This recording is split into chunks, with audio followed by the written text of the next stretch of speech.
Media reports کے مطابق امریکی صدر نے آخری لمحوں میں ایران پر حملہ کرنے کا ارادہ مؤخر کر دیا. دیکھو کیا کہتے ہیں انگریزی میں, all is well that ends well. اللہ کرے ایسا ہی ہو. جو آپ بتا رہے ہو تازہ ترین میری اطلاع بھی یہی ہے, لیکن اللہ کرے ایسا. دیکھو وہ ان کو کیا ان کی کو چار چار ٹانگے ہیں. امریکہ کا تو وجود ہی کوئی نہیں تھا. ابھی کل کی بات ہے, اس نام کا کوئی ملک ہی نہیں تھا. آج پوری دنیا کو لگام دی ہوئی ہے اس نے. تو وجہ کیا ہے؟ وہ پاگل نہیں ہے. وہ پاگل یا نیم پاگل لگے بھی آپ کو تو نہ بھائی نہ. ان کے اپنے معاملہ سوچا سمجھا ہوگا. اور اس کھیل میں عزت بےزتی کوئی نہیں ہوتی. آپ نے ملکی مفاد نمبر 1, ملکی مفاد نمبر 2, ملکی مفاد نمبر 3 ختم. یہ ہر قوم کا یا اس کے جو سو کالڈ حکمران ہوتے ہیں ان کا یہ ہے. باقی اپنے حریفوں کے تیور بھانپتے ہوں گے, ہر طرح کا انہوں نے اپنے اندرونی بیرونی دوستوں کے ساتھ انہوں نے مشاورت کی ہوگی. تو بس ٹھیک ہے, اللہ کرے یہ چلتا بھی رہے بس. اور کیا ہے. بالکل ٹھیک. جی, وزیر بلدیات سندھ ناصر حسین شاہ نے نئے صوبوں کے سوال کے جواب میں آرگومنٹ دیتے ہوئے کہا کہ 12 صوبوں کا مطلب 12 وزیر اعلیٰ ہے. کیا اتنے دفاتر ہمارے پاس ہیں؟ مسٹر بلدیات کیا بانگی ماری ہے. یہ مشورہ مہزم کو بھی دو. اور تمہارے صوبے ملکوں سے بڑے ہیں. کیا فضول بات نکالی ہے. ان کے للے تللے ختم کرو. بڑے بڑے گھروں سے ان کو نارمل گھروں میں لاؤ. کنال دے گھر جنہیں دے موت پہندی ہے. یہ جی او آر پہ قبضہ مجھے نہیں پتا کیا ہے. اس کی مینٹیننس, گھر کا سائز جو ہے وہ ڈٹرمن کرتا ہے کہ اس کے اوپر کتنی کاسٹ, اس کی مینٹیننس کی, اس کی دیکھ بھال کی, فلانا اس کے لیے کتنے ملازم چاہیے, فلانا ڈمکانا, سارا کچھ. اچھا, ان کے پرکس پریولیجز ختم کرو, ان کو ان کی اوقاتوں میں لاؤ. تو کیوں ہے؟ کیا آرگیومنٹ دیا ہے صوبوں کے خلاف؟ اپنے مالکان کو خوش کر رہے ہیں. اور کیا ہے؟ یہ راجواڑے ہیں, یہ وائبل نہیں ہے. پاکستان کا محسن ہوگا جو اس کے حق میں بات کرے گا. اوقاتیں, اپنی لگژریز, پرکس, پریولیجز ختم کرو ان کو. دیکھو بات سنو, ہر قوم کے یہ کرو جو تم نے یہ یاشیاں بدماشیاں کرنی ہیں کرو, لیکن کچھ سوچ سمجھ کے کرو. دیکھو ایک 6 فٹ کا آدمی ہے, I'm 5.5, مجھے کم کپڑا چاہیے. 6 فٹ کے بندے کو زیادہ چاہیے, تو اس کے مطابق سر پیر دیکھو نا. چیف سیکرٹری کو اسے ڈانڈ بیٹھ کر لاندہ ہے.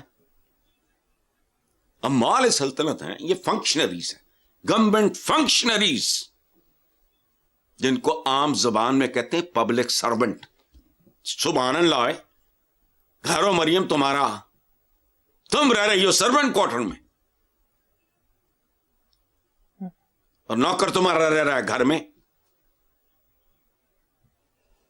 لوگوں کو چھت نصیب نہیں. یہ نہیں ہے گرمیاں کرو نکل دے نہیں آلے.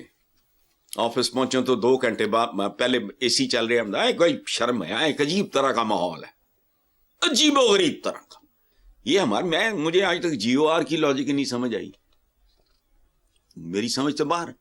رکھو ان کو اپارٹمنٹس میں, اوقات ہیں, ایک گاڑی ایک چھوٹی دے دو بچوں کے لیے بال. لیکن نہیں, یہاں توبہ ہے.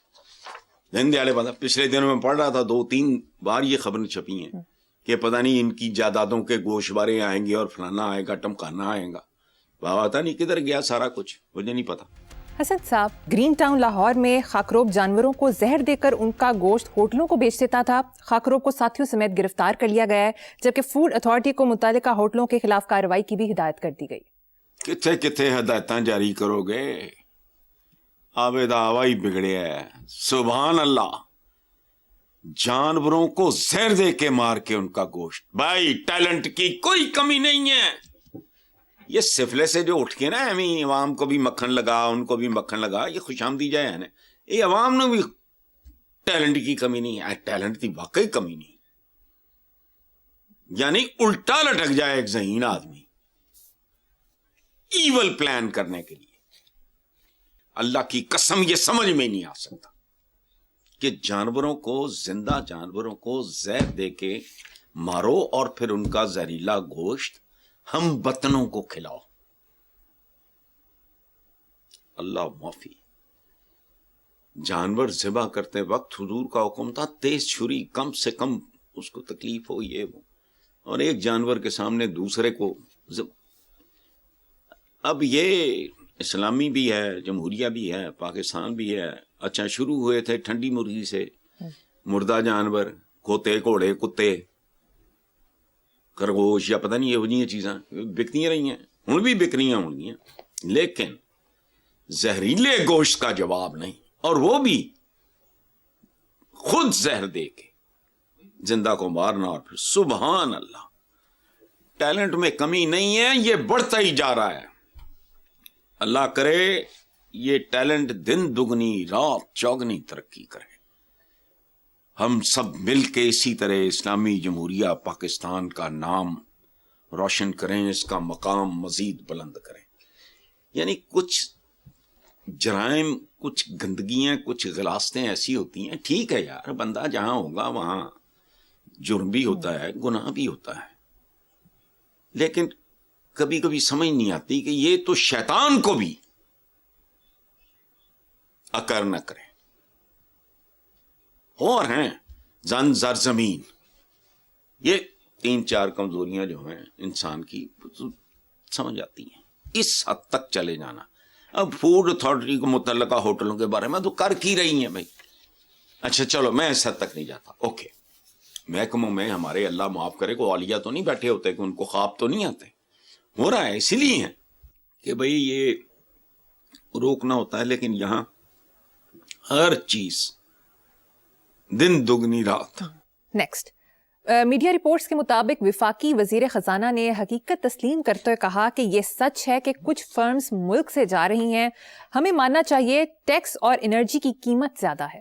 چلو سبحان اللہ بھائی، جملہ بول دیا، بات آگے ہوگی، کچھ بھی نہیں ہے. اچھا لیکن یہ میرا خیال ہے تھوڑی سی ہمیں ہلکی پھلکی سی ڈنڈی مار گئے، یا میرا خیال ہے ہاتھ میں تھوڑی سی لرزش آ گئی ہوگی. کچھ نہیں، کچھ سے کچھ زیادہ کمپنیاں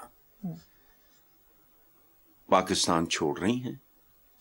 لیکن کیا کریں، یہاں تو پاکستانی بھی دھڑا دھڑ ملک چھوڑ رہے ہیں اور باقیوں کا بس نہیں چل رہا. اور ایک بات یاد رکھنا، میری زندگی کا سب سے اذیتناک فیز وہ تھا جب میں نے 29 سال کی عمر میں گھر بنایا. کیسے؟ ضیاء الحق کی رجیم میں جیلیں شیلیں، ملک چھوڑنا پڑا. یاد رکھو میں نے اس وقت قسم کھائی، پھر کفارہ ادا کیا کہ میں ساری زندگی قلم پہ کاغذ پہ تھوکوں گا بھی نہیں کبھی. اچھا دمام ایئرپورٹ، افضل، جمشید، سارے ہم بھی together. Hafeez Khan was already establish, سابق president Punjab university students union, آج کل کینیڈا میں ہوتے ہیں. انہوں نے کہا تو ملک کا ٹھیکہ لے ہے، چل. دمام ایئرپورٹ تک جاتے جاتے، وہاں کچھ ٹرانزٹ میں تھے ہم کچھ دیر کے لیے، ریاض جانا تھا. یقین کرو مجھے لگا کہ میں ایک لاوارث، بالکل خوشحالی میرا انتظار کر رہی تھی. میں نے لکھا وطن سے دور ہوں، پہچان پیچھے چھوڑ آیا.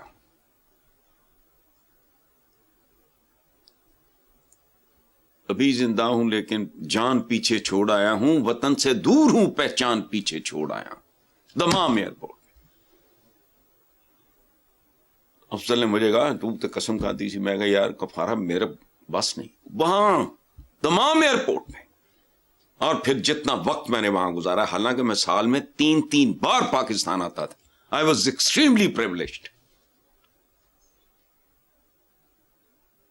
اور اس عمر میں نے ماڈل ٹاؤن میں گھر بنایا. اس سے بڑی سزا کوئی نہیں، اس سے بڑا عذاب کوئی نہیں. ویسٹ کے بارے میں نے ایک بار لکھا تھا کہ مجھے آج تک کوئی پاکستانی وہاں ایسا نہیں ملا جسے دیکھ کے مجھے یہ نہ لگا ہو کہ یہ ادھورا ہے. مجھے لگتا تھا اس کا کان غائب ہے, کسی کی آنکھ غائب ہے. خوشحال, متمول, relaxed, but there was something missing. جسے اپنی دھرتی, اپنا وطن چھوڑنا پڑے, یاد رکھو اس جیسا مظلوم کوئی نہیں. حضور مکہ کو یاد کیا کرتے تھے جب مدینہ ہجرت کی. یہ اتنا بڑا دکھ ہے, اور پاکستان میں دھڑا دھڑ چھوڑ رہے ہیں, اور پتہ نہیں کتنے لوگ ہیں جن کا بس ہی نہیں چلتا. ایک قوالی کر دے, شعریے. تو بیسیکلی وزیر خزانہ نے جو بات کی ہے وہ سچی کی ہے, اور ان بے شمار لوگوں کے تھوبڑے ان کے منہ بند کر دیے ہیں جو خوشحالی کی قوالی نہیں جن کی رکتی. ٹھیک بات کی ہے, سچ بولا ہے, بس امپروو اس نے ہونا نہیں. وجوہات کا بھی اندازہ ہے ہمیں, لیکن یاد رکھنا ان کی بد دعائیں پاکستانی وہاں خوشحال ترین بھی ہو باہر, پاکستان نہیں بھولتا. اور یہ نارمل بات ہے. ہندو کہتے ہیں دھرتی ماتا, ہم کہتے ہیں مادر وطن. یہ انسان کی نفسیات ہے. گورا کہتا ہے مدر لینڈ. یہ ہم نے مل جل کے بنائے ہوئے ہیں آپس میں. نہیں, انسان جس مٹی کی پیداوار, جس مٹی کا وہ درخت ہوتا ہے, وہی کنفرٹیبل محسوس کرتا ہے. اس سے بڑا عذاب اور اس کی لعنت ان پہ جو اس کے ذمہ دار ہوتے ہیں. کون چھوڑتا ہے اپنا ملک؟ خدا کی قسم میں اب تک سوچتا ہوں یار, میرا دل ڈوبنے لگتا ہے. چلو